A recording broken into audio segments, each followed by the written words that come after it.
Magandang gabi po sa inyong lahat. Mayroon pong nag-chat sa atin mga idol. May lugar po ngayon na natatakot wala ng tulog dahil sa naganap po doon sa kanilang mga bahay. Yupi-yupi po ang mga yero ng kanilang bubong. Kaya nais daw nilang malaman kasi nakapanood sila sa atin noong si kaibigan nagpaabot na mayroon pong mahuhulog na asteroid na galing sa kalangitan. Baka ito po daw. Kaya samahan niyo po ako ngayon dito guys. Itatanong natin, tulungan po natin sila. Naghingi po sila ng tulong kung ano po daw ito.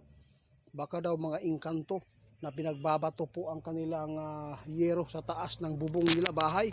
Kaya pakinggan po ninyo mga idol kung ano ang kababalaghan nito. Totoo ba na engkanto o totoo ba asteroid po yung nangahulog dyan sa yero ng kanilang mga bahay. Matay kaibigan, natatakot sila kaibigan sa nangyayari, kaya narito tayo. Gusto po daw nilang malaman kung ano daw ang kababalaghang ito dahil hindi na po sila nakakatulog ng maayos dahil gulat na gulat lagi sila dahil grabe po ang ingay po ng yero dahil sa nangahulog na bato. Salamat, nandito ka kaibigan. Oo, totoo yung kaibigan. Ipinapabot talaga sa atin ngayon. 5 tao ito. Dahil iwan ko lang kung saang lugar ito, basta sana may nakakaber, no? Nakabalita ito. Kaibigan, ang nangyari, ang bahay nila puno talaga ng bato. Ang sinabi po ng nakakita, ang ano nila, ang engkanto daw.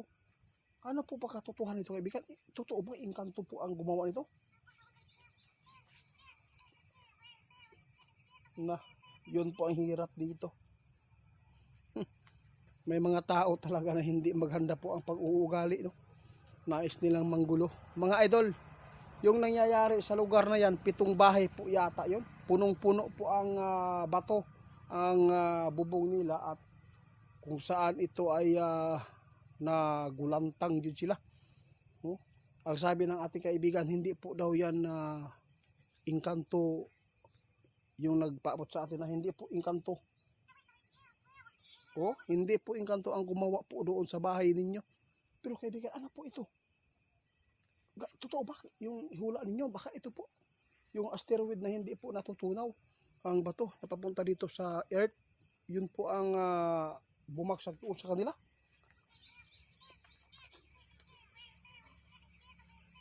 Nako mga idol, ipaabot mo kung kapitbahay mo man ito, no? Kabarangay mo man ito.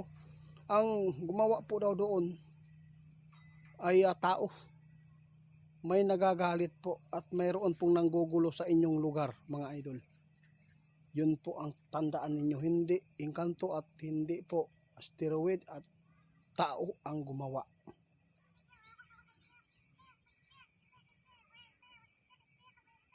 Kita ni kaibigan na normal na bato galing talaga sa lupa yung bato na yan, ang galing talaga dito sa atin.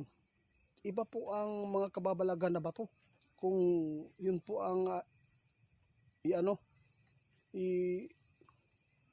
tanawon, no? Kung kukunin po niyo yung bato, kakaiba.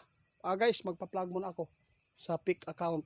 Paki-report ni Ghost Hunter 88 Fans 2.0. Kapag mayroon po kayong makitang Ghost Hunter 88 Fans sa Facebook, scammer po yan mga idol, ingat kayo. Kaya kaibigan, ipagpatuloy natin po yung kababalagan na nangyayari po doon sa lugar nila. Naaabot po ako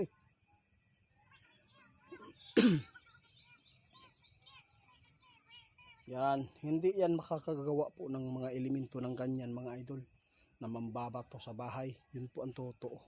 Iba po ang galawan ng pag naptripan ka ng mga elemento, sabi ng ating kaibigan. Tandaan po ninyo, ang engkanto iba, no? Minsan po nagbibigay sila ng sakit sa tao at saka nanggugulo, niyuyog-yog yung bahay mo, di ba? Salamat atos mata.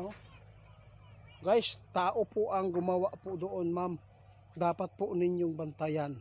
No, dapat mayroon pong magtago doon sa labas ng bahay ninyo. Titingnan kung sino mga taong ito. Hindi po yan engkanto ang gumawa. Yun po ang sabi ng kaibigan ko. No? May mga tao talaga na may galit sa inyo at gusto kayong takutin at gusto kayong guluhin para kayo ay umalis dyan. Mga idol, tandaan po natin ang elemento, sinabi ng ating kaibigan, hindi yan nang babato ang mga elemento, mga idol, lalo na pagdaming bato.